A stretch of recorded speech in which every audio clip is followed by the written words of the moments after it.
But here, in which one seeks to see the way the other person sees, to grasp something about the individual's perspective, this is an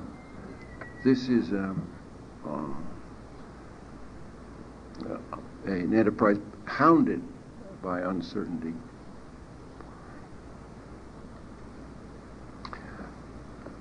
Nevertheless, a therapeutic interest in psychological problems confronts the need to have a purpose, not simply not to know, not simply to throw up one's hands before the complexity of human beings, but indeed to have a goal, an end, a purpose, an ideal.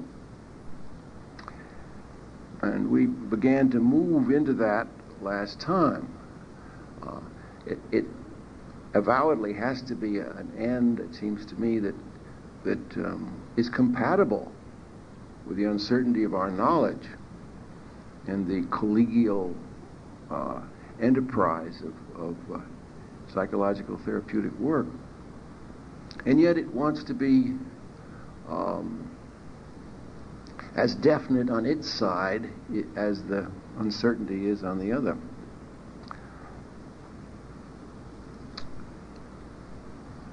Now I entered this subject toward the end of my remarks last time, and I'll reiterate some of that and then go on to develop it. Now the formal title of this talk is Cezanne's Apples, for a reason that I mentioned last time, that is the famous remark about D.H. Lawrence, about the quality of Cezanne's enterprise. And I'll get back to that in a moment. Now, the many people who have addressed the question I'm addressing, that is, what is the goal of the work, their answers fall into, as I remarked last time, into roughly three categories. On the one hand, one speaks of ideal people, healthy people, if you like. One speaks of good lives, happy lives, ideal lives, healthy lives. And finally, from where I stand in this perspective-dominated account, one can also imagine something like an ideal perspective.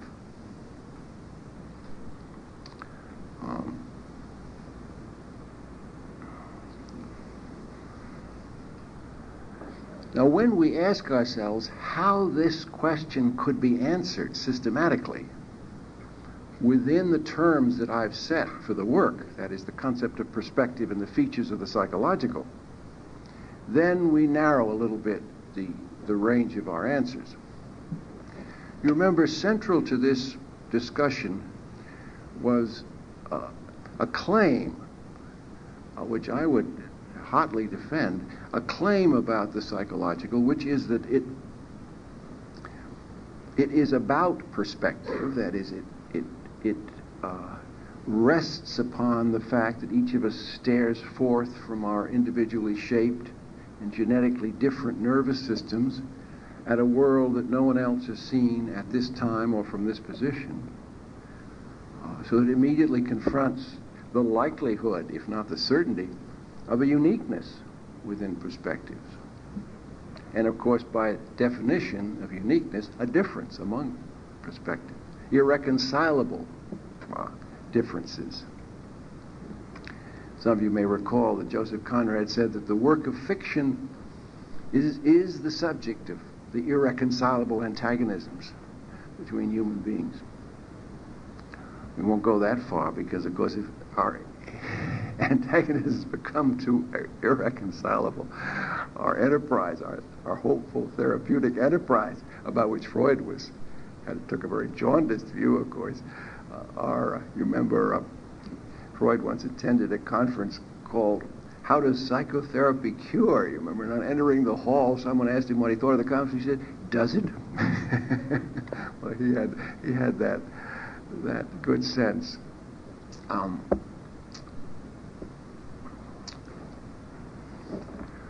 But these differences among perspectives spring from their uniqueness. Now, the feature the feature of the psychological that has been central to these remarks, and which is central to the psychological, so I would contend, is that the psyche, the mind, which is, of course, so we're now describing features of brain. A feature of the brain is its capacity to take itself as an object. This is well known to us in the age of neuroscience, where we take our brains as the object of our concern, isn't it? But this happens in an everyday way in our relationship to the world. And you remember I gave as a stunning, you might say, contemporary example of this, the interest in Magritte's paintings. And, in which the prototypic image is a painting of a pipe which says this is not a pipe, i.e. this is a picture of a pipe. So that our taking the world and ourselves as objects is the feature of the psychological. And that, of course, places us within a phenomenological world, that is a world in part of our making, certainly of our unconscious or brain-wise choosing, selected from a countless variety of worlds. Hence again the uniqueness, the difficulty of meeting, the difficulty of understanding, the narrowness, the pinpoint through which we see this world.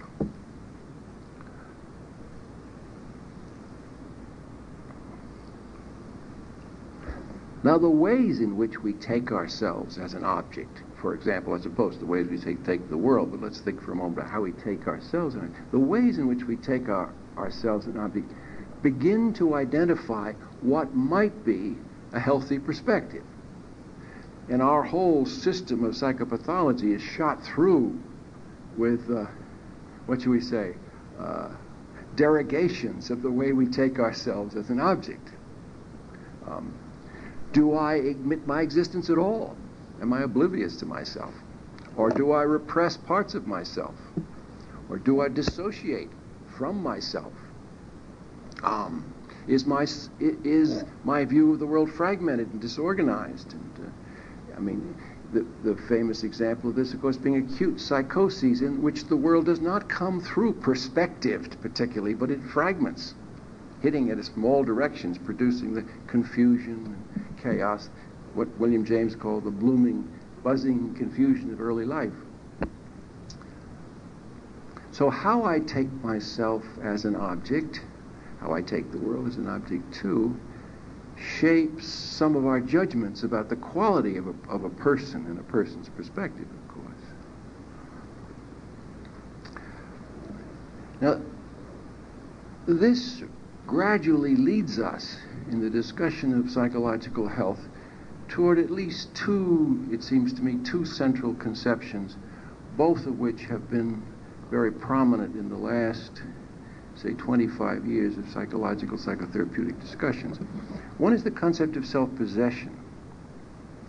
See, the possibility that you could take an attitude toward yourself in which you possessed yourself, you were self-possessed, that is, and by possessed yourself, you mean that you took an attitude of responsibility, ownership, management even, forlorn as that notion might be toward ourselves, that one then took oneself as a territory, if you like, in which the concept of ownership, like ownership of the land, carried with it the notion of responsibility, defense, all kinds of, defense against others, etc. Now, this idea that we might own ourselves, and I refer you here to some of the recent writings of David Mann of our Cambridge faculty, which illuminate this matter, I think, a lot. This idea that we might own ourselves, leads us into the concept of self in part. What is it we own? We own ourselves. It also begins to move us toward the question of what is the nature of the self we own.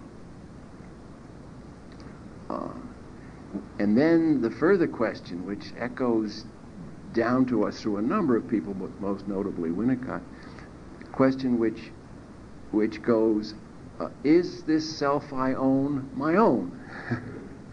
Is this my true self, my real self, the self I can be faithful to, or that I wish to be faithful to?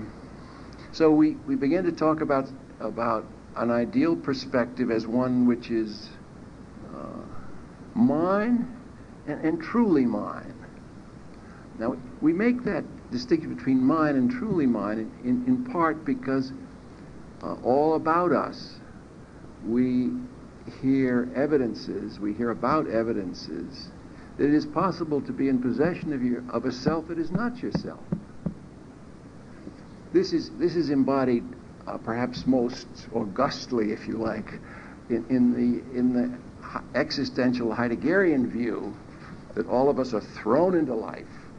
You know, the sperm into the womb, the child into the family, et cetera, et cetera. We are thrown into life, and then we are fallen. First thrown, then fallen. That is because we are suddenly in this alien and surprising world. We adapt its customs, we follow its orders, or we rebel against its orders, and that we are then prisoners, either by allegiance or revolution, of this world into which we have fallen.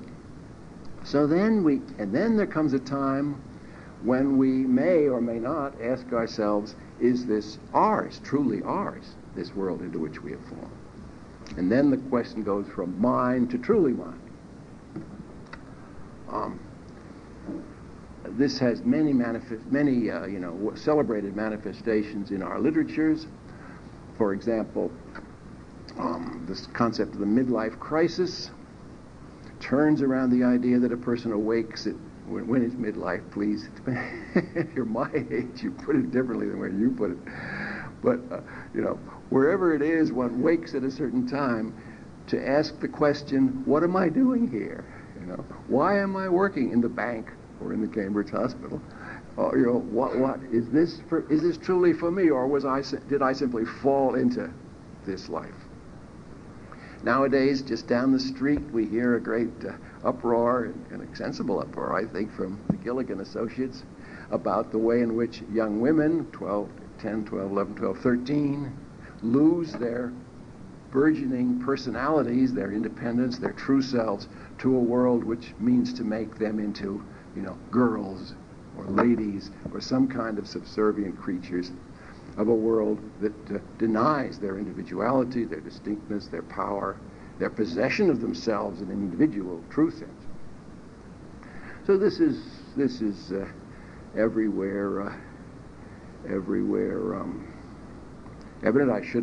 I shouldn't forget to mention too, where since this department was always so much influenced by Erik Erikson, that the concept of identity, which he brought in as part of this movement long ago to the study of psychological development, of course, in part turns also, although he has never emphasized as much as many, the concept of true identity as opposed to identity in general.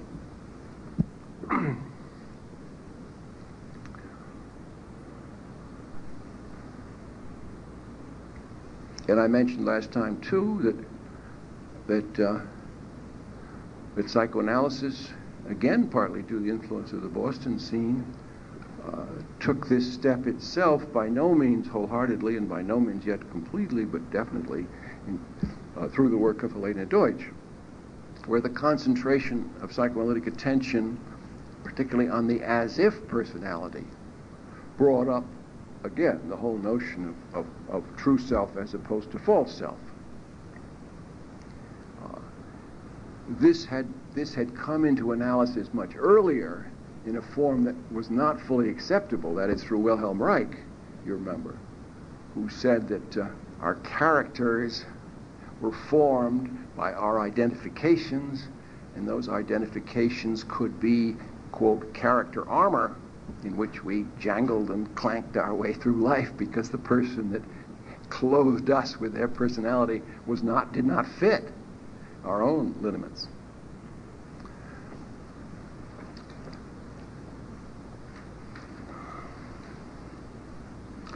Now let me begin to move into a little fresher little fresher directions. And what I propose to do now, and this is a quite ambitious effort, and I would love to be able to make it, if not compelling, at least approximately compelling.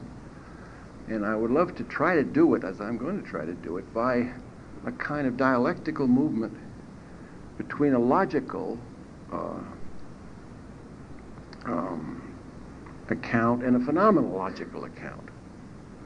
Now, I mean by a logical account, an account essentially that's tautological. It's based upon definitions that we supply and features of the definitions. And then phenomenological, the way in which our phenomena, our experience of these objects we have constructed in these terms, fits us to come back to the logical problem with a somewhat different vision.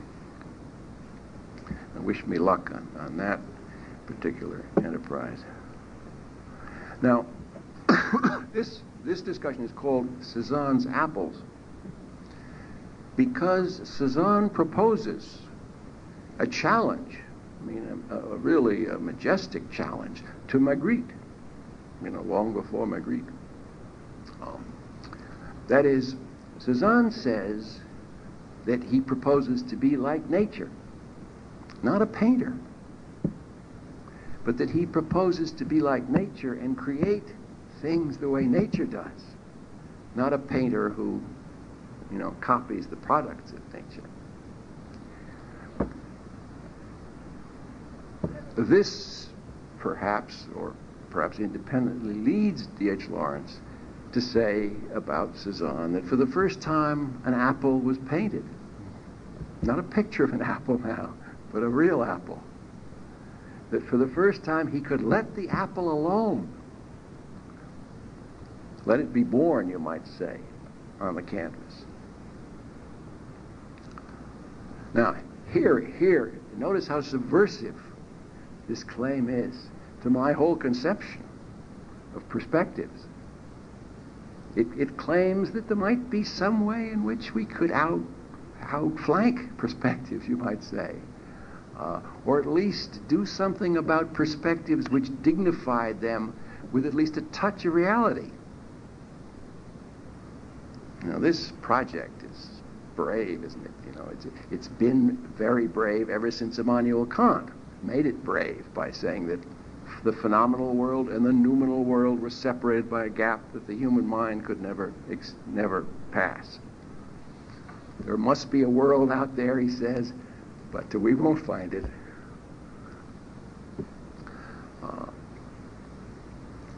But this challenge, so critical to us, right? So critical to us who mean, sometimes at least, to find the real person, to help the real person, and not simply to adjust the as-if personalities to the as-if world, right? Those of us who think we might somewhere touch a little on that. This is a promise, if not a promise, at least a beckoning to what might be.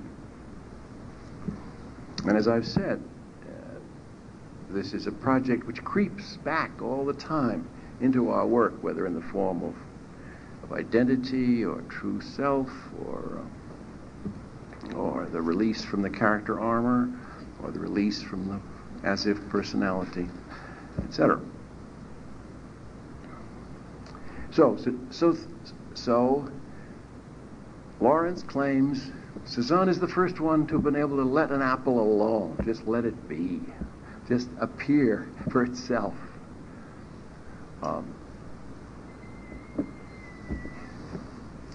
And Lawrence goes on to say, you may recall, that he did pretty well with his landscapes, with Mont Saint-Victoire and those quarries and a few other things, but he didn't do so well with people. Madame, Cezanne, and other people, he had trouble. And we want to ask ourselves whether there was a systematic reason for that. Of course, Cezanne being a somewhat peculiar character and very paranoid at certain times, some people would contend maybe that's it. But maybe indeed there is something about people that makes this letting them alone peculiarly difficult. So much for some claims from different people. so much for the logical development of the idea of a perspective in which something about the reality of a person was captured, perhaps more by some perspectives than by others. What does our experience of this tell us? What has our accumulated phenomenal report world told us about the possibilities of finding someone there, perhaps a real self? Now here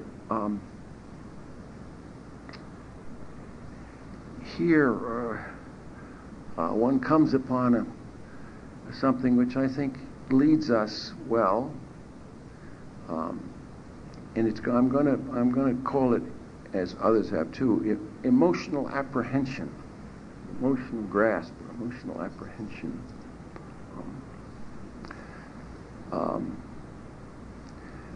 Some people, some clinicians will tell you they know when there's someone home.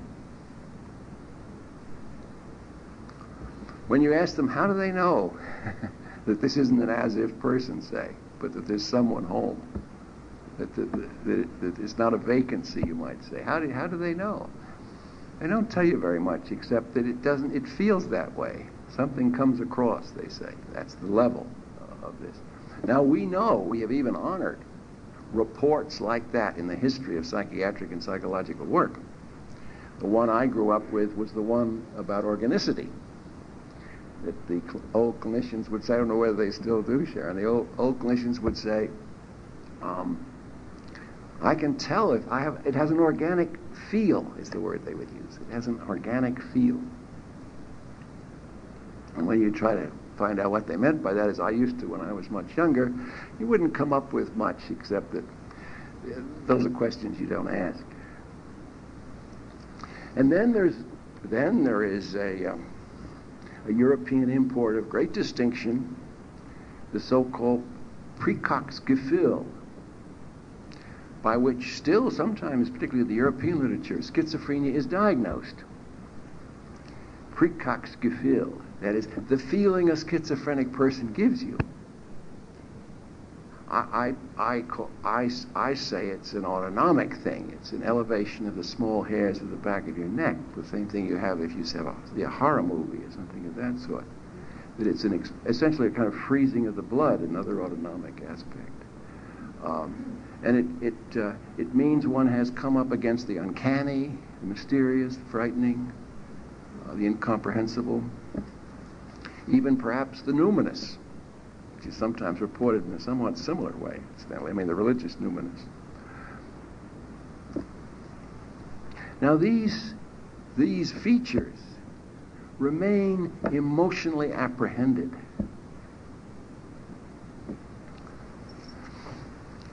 Now, point two.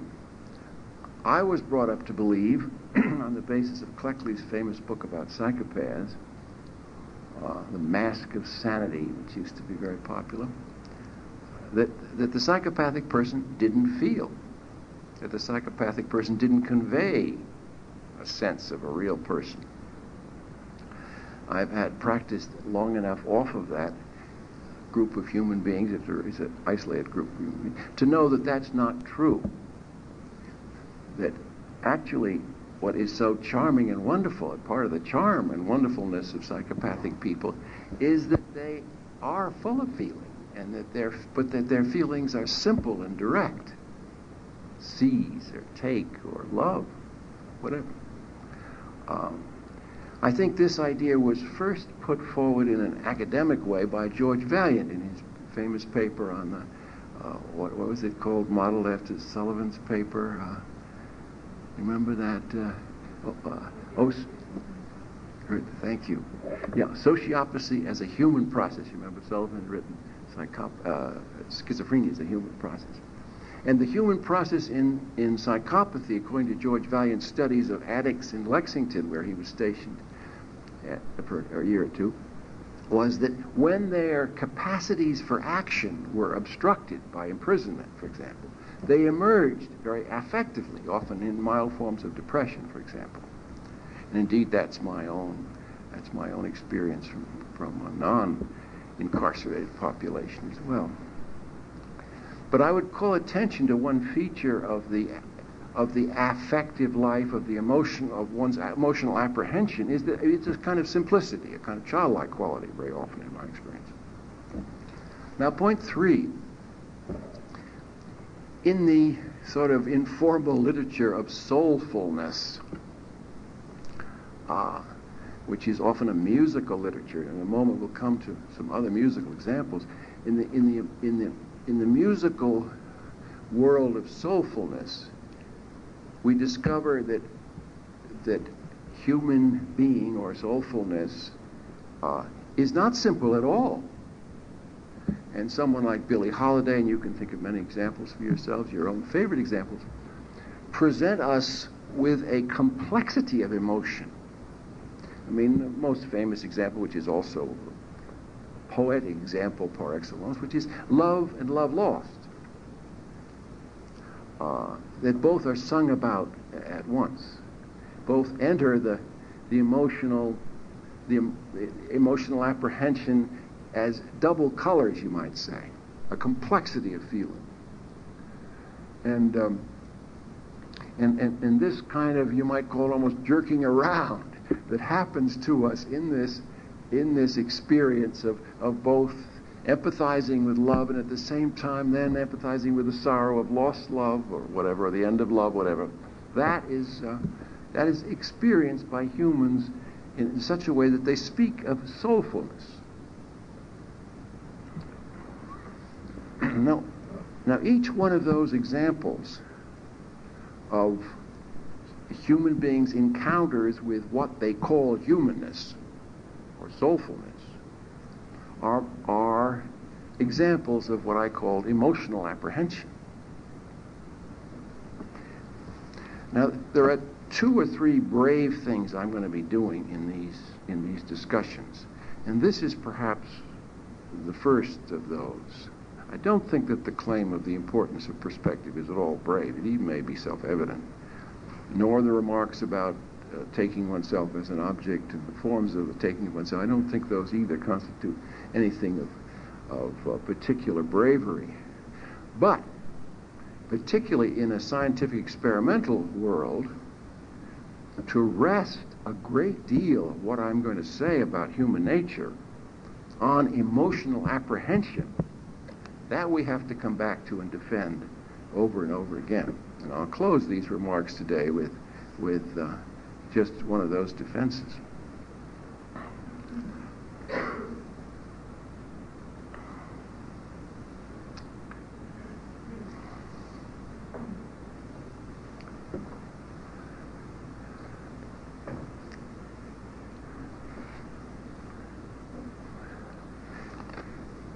Now, emotional apprehension, standing by itself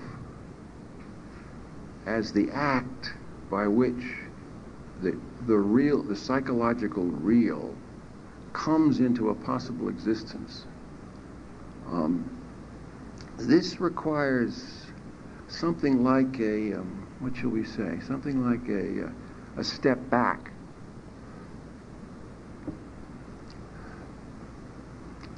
The accounts of Cezanne painting, both his own and those that observed him, are marked by 2 or 3 features, if I read this spotty literature correctly. One is that he finds a motif, something that he sees, some form that he sees. He then, and this takes quite a long time, so he may spend hours just looking at the motif. He then allows the motif to work on him. And in that process of the motif working on him, these apples, let us say, he has to separate certain responses that he makes and has to wait until something is allowed to get through him and onto the canvas that passes what we might call his artistic conscience. Is this really an apple, or is this only my idea of an apple?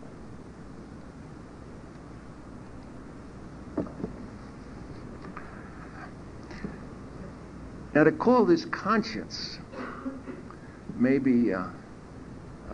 not be fair, but that's what I'm going to do. And I think I have grounds for that. And to really spell out those grounds is to make a series of claims which I'm going to make, but which must certainly seem far too sweeping for the small space in which I undertake them.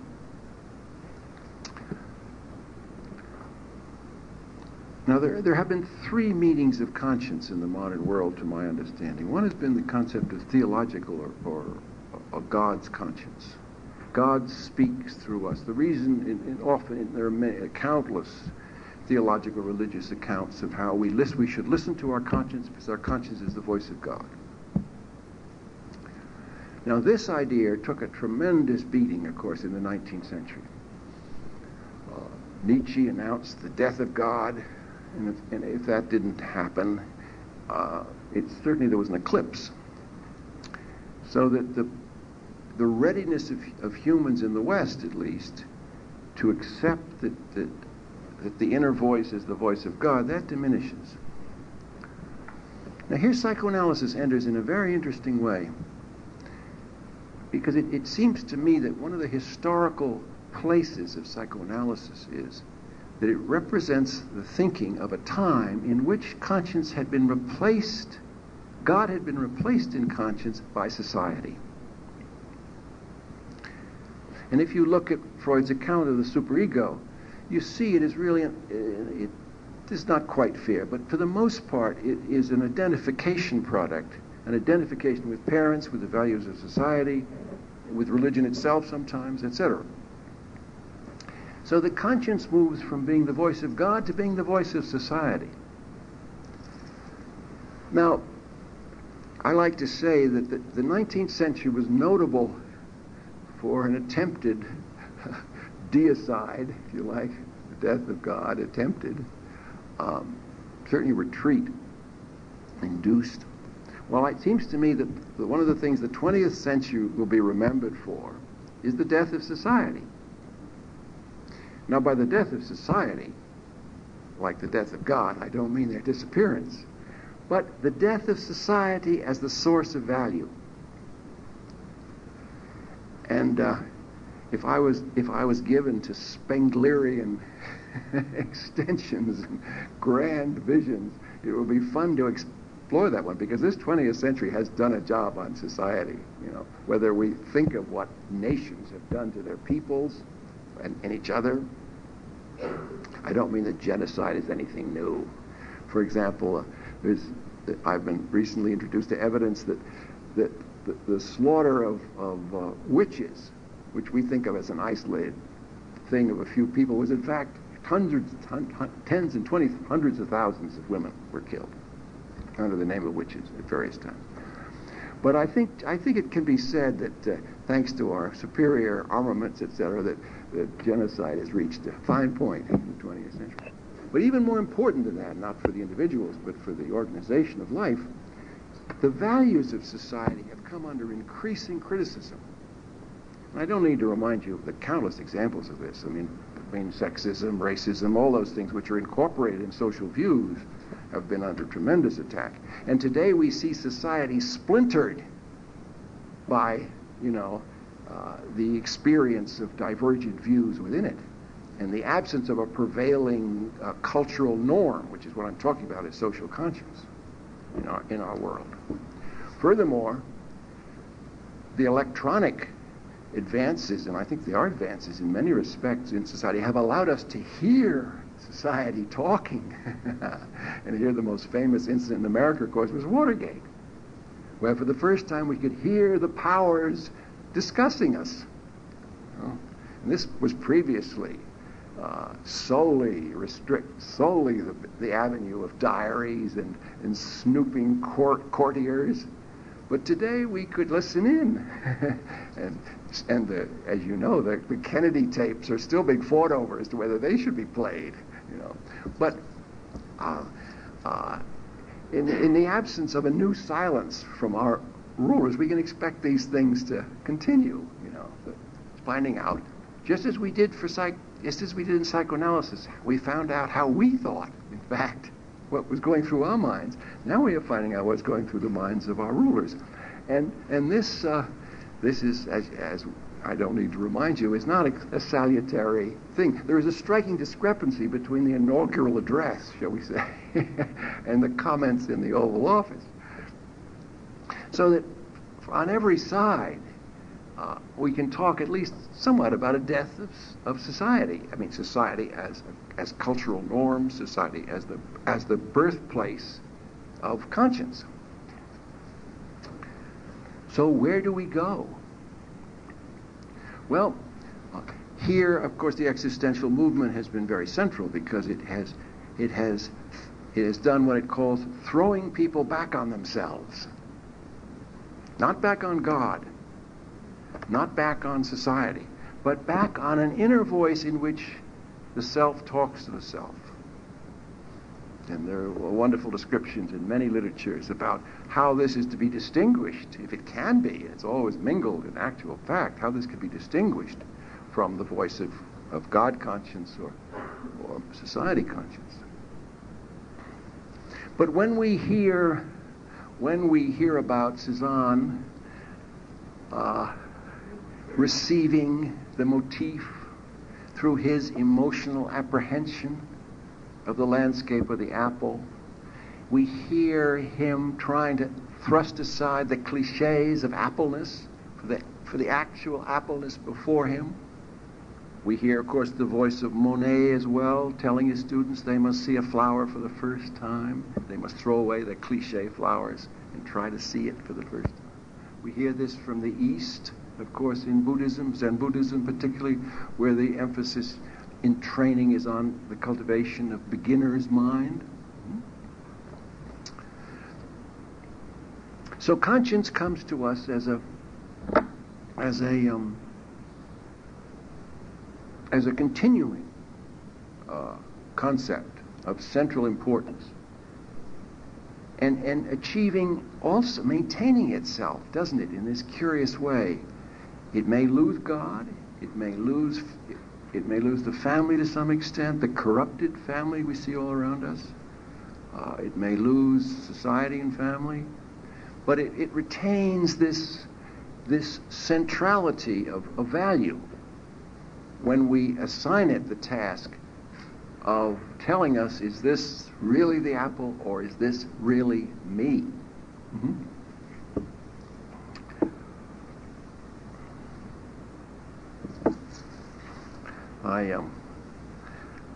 I love to tell the story of that many of you may know, maybe you told me, but of the great Red Auerbach being asked some good many years ago now how it is you manage a basketball team. And of course,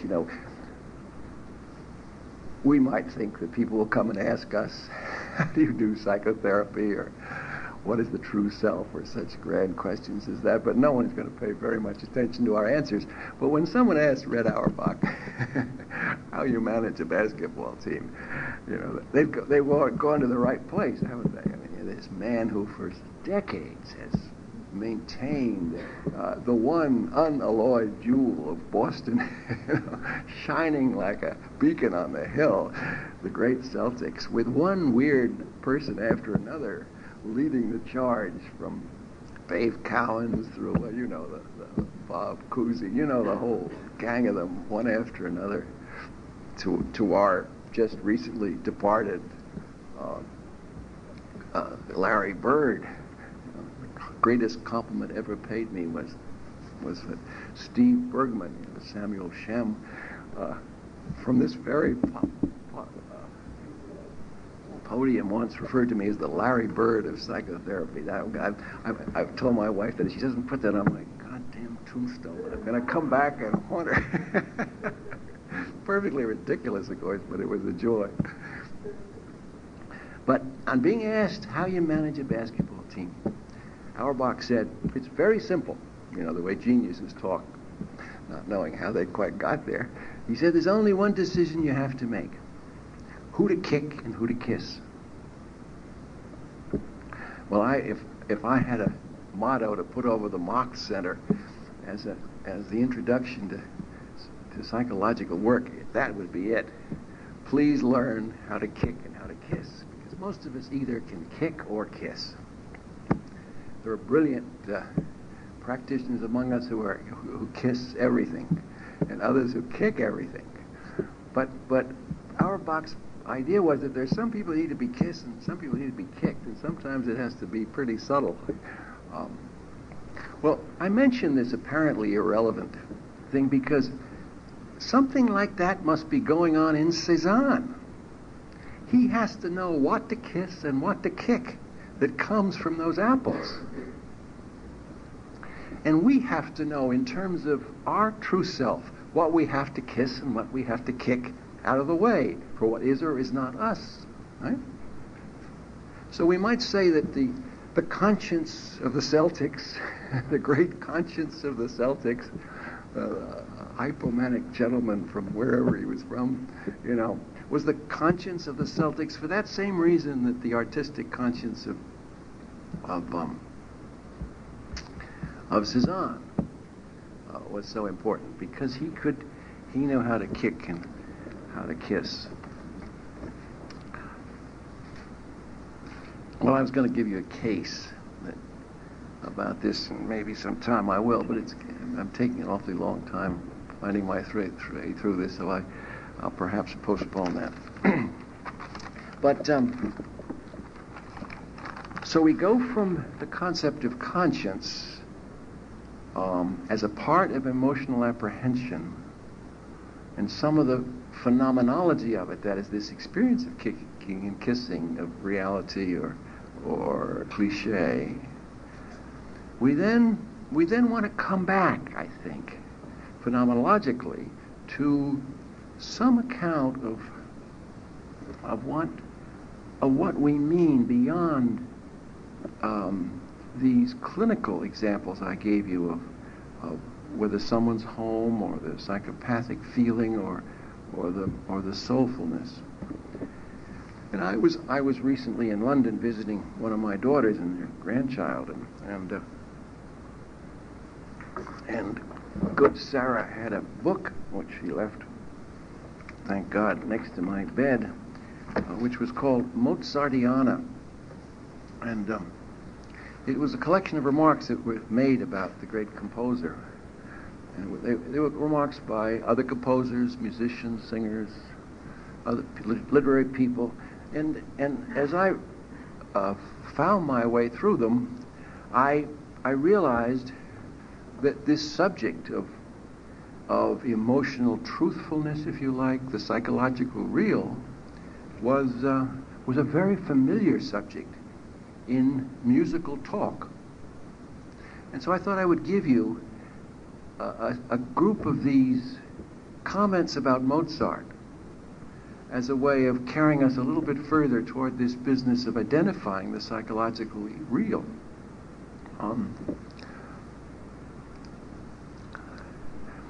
And one of them is a general statement that was made about his music, that he said, emotional truthfulness fills every page, says one commentator about Mozart. And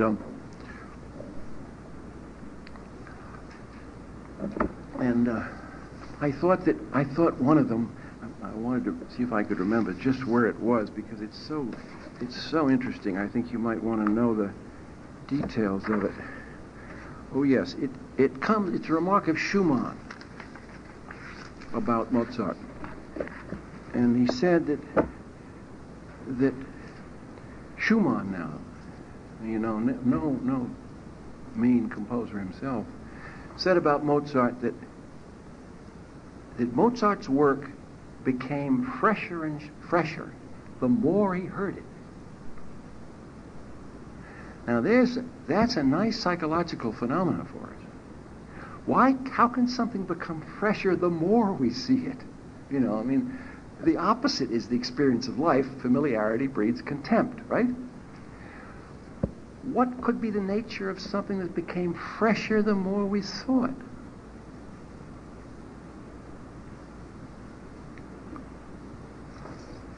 Well, I'm going to come back to that, but I thought that was stunning. Now, another thing was highlighted in these remarks, which was that the body, you remember now, our bodies are the instruments of our determination, of our emotional apprehensions. And so that we can speak of a kind of naturalness or postural ease as having some kind of relationship to what is truly psychologically real or truly our own. And I found a remark by the singer Margaret Price, which seemed to say this about Mozart. She says, Mozart will never hurt your voice. I'm young, she said, and I like how Mozart feels in my throat. No strain, no unnatural strain, not these Germanic excitements. No, I shouldn't go into that. Now, finally, I want to come back to what I said was a feature of soulfulness, that is the containment of contradictions or paradoxes as a feature of the emotionally real. Because here, the evidence from Mozart is overwhelming. The critic Richard Westenberg is quoted in this as saying, every happy musical idea of Mozart contains some thread of sadness, and every sad idea bears some measure of hope. This could be a partial clue, he wrote, at least a partial clue to the humanity we sense in him. He understands, as we do, or we hope to do, that joy is not unending, and he knows that longing always contains some vision of that for which we long. Could it be that in Mozart we hear a lucid expression of what we most covet for ourselves? You're probably bored to death with my love affair with Joseph Conrad, but let me give you, like all true lovers, another interminable anecdote. Conrad wrote a couple of books with Ford Maddox Ford, as you know, which were disasters, and he hated them, but he wrote them for money. But he tried hard to rescue them, and there's a famous sentence at the end of Romance, in which Ford Maddox Ford has waxed on in the usual literary way about the nature of suffering and the interminability of suffering and the universality of suffering and all this. And Conrad, who knew more about suffering than Ford ever did, stops him and says, and writes some sentence, which I'm not giving you as well as I should, but something like this. He says, yes, suffering is the lot of man, he says. Suffering is the lot of man. But not useless suffering or unending suffering, but the bearing of suffering, the mark of manhood, he says, which bears within it the hope of felicity, like a jewel in iron. I love that, like a jewel in iron. Well, there again, the same combination. Another one of these commentators, Roy Blount, Jr., many of you may know, refers to Mozart's rigorous loveliness, cleanly busy, voluptuously fine. Look at these conflicting words. Heartens my belief, Blount writes, heartens my belief in a thoroughly, joyfully responsible free hand. You see again, they're clicking each other off. But the one of these that I think is most marvelous, even perhaps more marvelous than Schumann's comment, is the comment by Arthur Schnabel, the pianist. He says, the sonatas of Mozart are unique. They are too easy for children and too difficult for artists. Now, I want us to consider for a moment, what is it that could be, fresher and fresher the more you knew it, too easy for children and too difficult for artists? What would that be?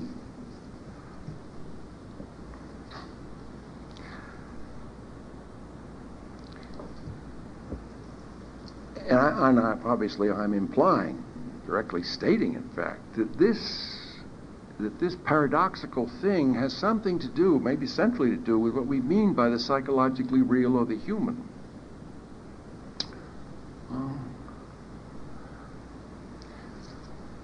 Something might be too simple for children because children are, to some extent, simple and human.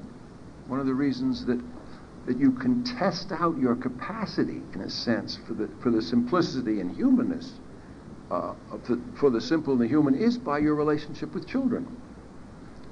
And the recovery of the human in individuals is sometimes marked by a change in their relationship with children, in my experience. But a child might be impatient with Mozart because why? Because of course, they would say, of course, this is it. That's it. And then it would be too easy for them, right? They might like to do it as an exercise, but it would be too easy. They'd see it right away. But now, why would it be too difficult for artists? Well, they might have lost the human. But they might have seen how paradoxical, how conflictual, how multifaceted, how many-dimensional the human is in Mozart. And that might be beyond them. They might not be able to reach it. And in these comments about Mozart and the human, you feel all the time that the artists, the singers, the composers themselves are asking themselves, am I worthy of Mozart?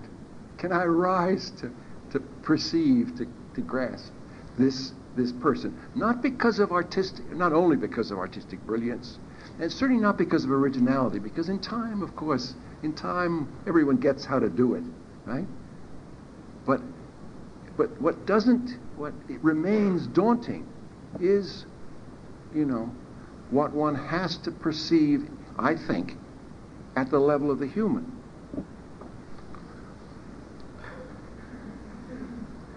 David Mann recently published a paper in Psychiatry called A Mathematical Model of the Self. Very interesting piece. It's in the volume 55, 1992, page 403. And in it he quotes something that I thought was useful to us here. It was from a remark that a friend of his once made. If the human brain were so simple that we could understand it, we would be so simple we couldn't. Now, it may well be that by means of computers and extra extensions of our intelligence, we may be able to understand much more of it. But I think in that is intrinsic what I mean, that if the human, in any full sense, was so simple we could grasp it easily, we wouldn't perhaps be human enough to grasp it. And that it's larger than we are, because it's perhaps all of us, or all of parts of us, like perhaps the unconscious as well.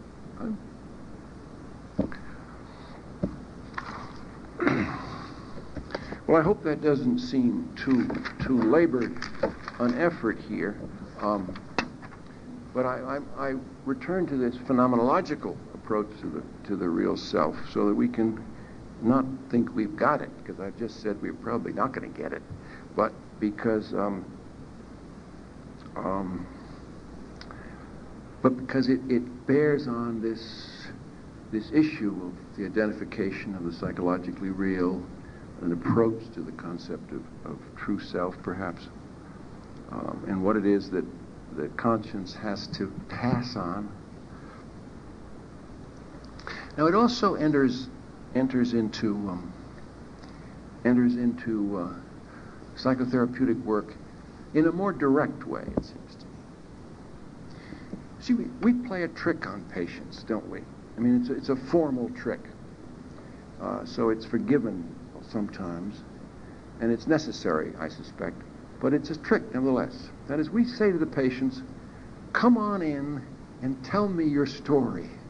Relate to me as if I were a real person, even though I'm not. I'm a doctor and you're a therapist. But imagine I might be your father, your mother, your husband, your wife, whatever. So that it's a little bit like a stage play in which one asks the person to bring themselves in, forget some of their inhibitions, feel safe in this relationship just because it is, to some extent, artificial. In other words, you can insult me, and I won't, maybe I will, but I'm trying not to smash you in the nose, or raise your rate, or do all the things we can do, right?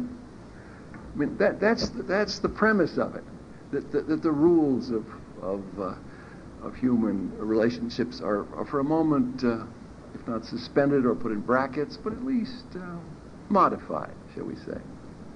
And of course, very often we find out that they're not modified, and then we all go to jail or something of that kind. But anyway, that's the name of it. Now, we all know, everybody here knows from countless examples, that after a while the patient says to you, but I don't believe you. You say, you like me, or you say that I'm going to get somewhere in life, or you say I'm not going to get somewhere in life, or whatever. But I don't believe you. Why don't I believe you? Because, well, I'm paying you. You're a hired gun. And why should I believe you? And then we say, oh, but I meant it that time. I meant it that time. So that I'm mentioning this because in the search for the real, which is in part, I think, the business of psychotherapy, and in a minute I'm going to say it's one of the central aspects of psychotherapy, in the search for the real, we're unreal, that we play a game. I was thinking of some other metaphors for it, but that we don't need anymore. That's and it's that, however, is not an uncommon sequence, is it? For example, you have a date with someone, right? Is it a real date? Oh, yeah, it's a real date. We have a time and a place and a person. But is it for real? Oh, I don't know. I mean, this is a blind date, so we don't know how real it is. Or this was arranged by my cousin, and my cousin. It's how seriously do we take it? That's a big deal. You say, oh, well, we'll go through the motions. We'll act as if we like each other for about 2 hours, and then Heidi, it's all over, right? That is like psychotherapy, isn't it? It's like psychotherapy because psychotherapy too may be over in a couple of hours and never come back, right? No thanks. I'd prefer my cousin. But on the other hand, things happen, don't they? Things deepen. Strange things happen. Unexpected things happen. Thank God, and then the sort of setup, the artificial situation becomes realer and realer, right? Of course, we don't know, like the therapist. Maybe that's just a technical gimmick. Maybe the person is after our money, like the therapist. The date. Who knows what's going on here? Those things are all with us. But what I'm saying is that in fact, the very unreality, the very artificiality, the very protectedness of this zoo-like relationship to nature that we have in psychotherapy is the grounds. The unreal is the grounds of our growing interest in the real. Just as, please, we hear this question, is this for me? At the very moment when we may be losing it, when we may find that there isn't anything left for us. So the first time that the man of 40 or 45 asks himself, is this for me, as opposed to the American Telephone and Telegraph Company, right? May be when it isn't for him anymore. So in the darkness, one begins perhaps to see the light. Now, I said, perhaps pretentiously, that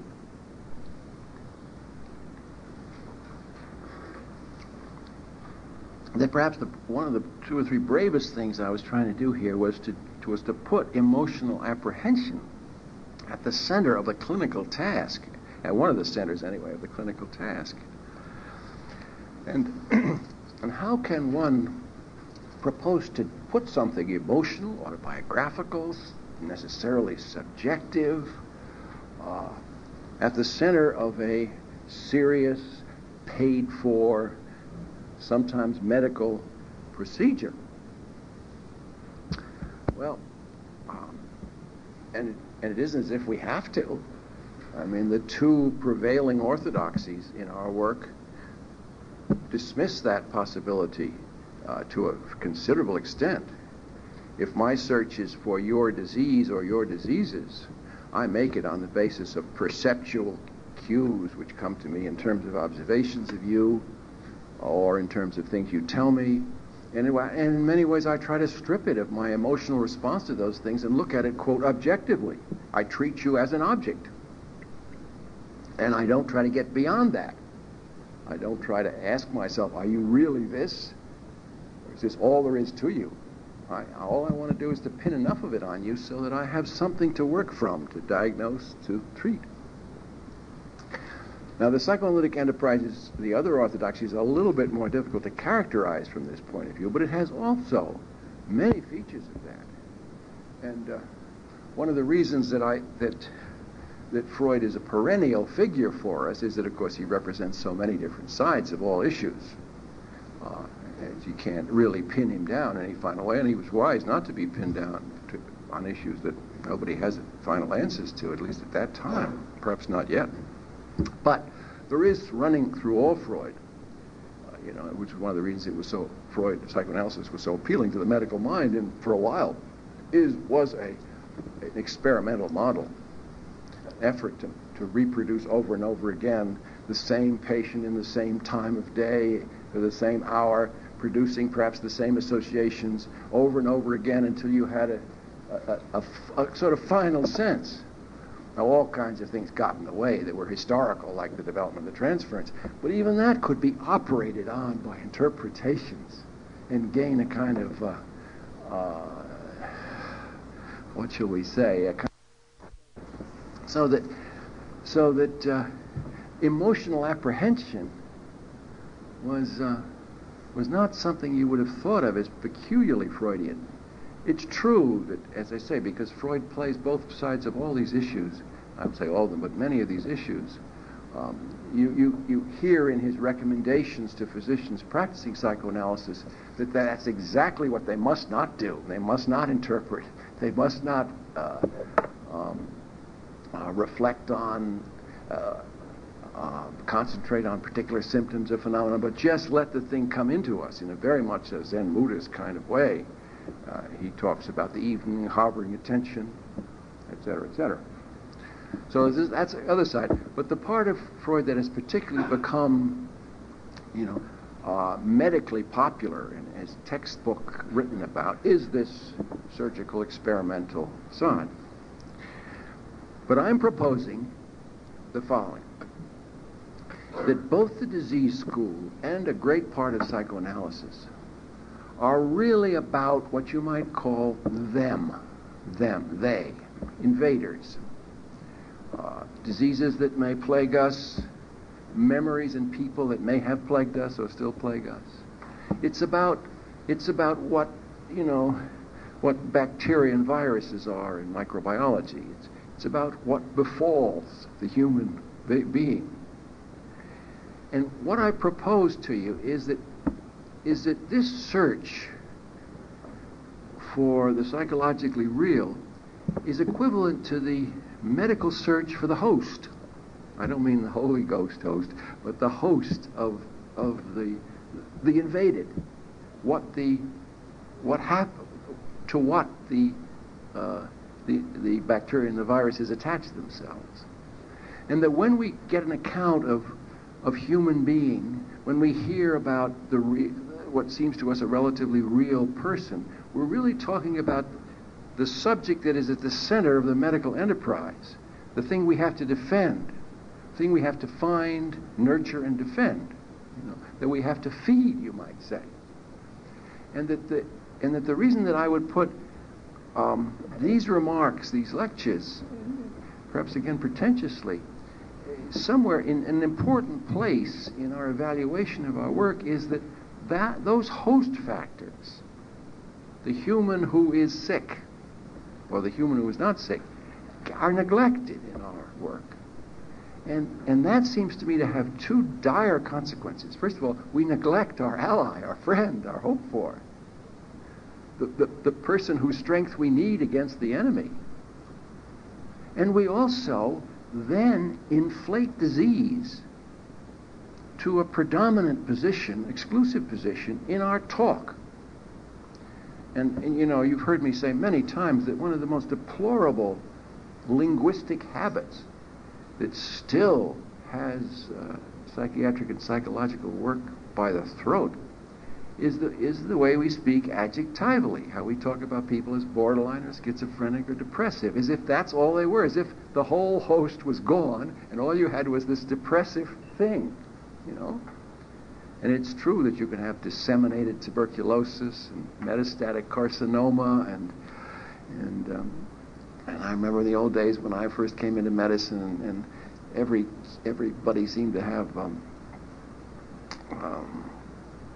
subacute bacterial endocarditis. You know, everybody had these little things floating around which were jumping on their diseased valves. That you had a sense of, in those instances, of where the host is beleaguered, is filled up. But for the most part, that is not the case. We speak of diseases only as, you know, tuberculosis of the left upper lobe or cancer of the liver, whatever.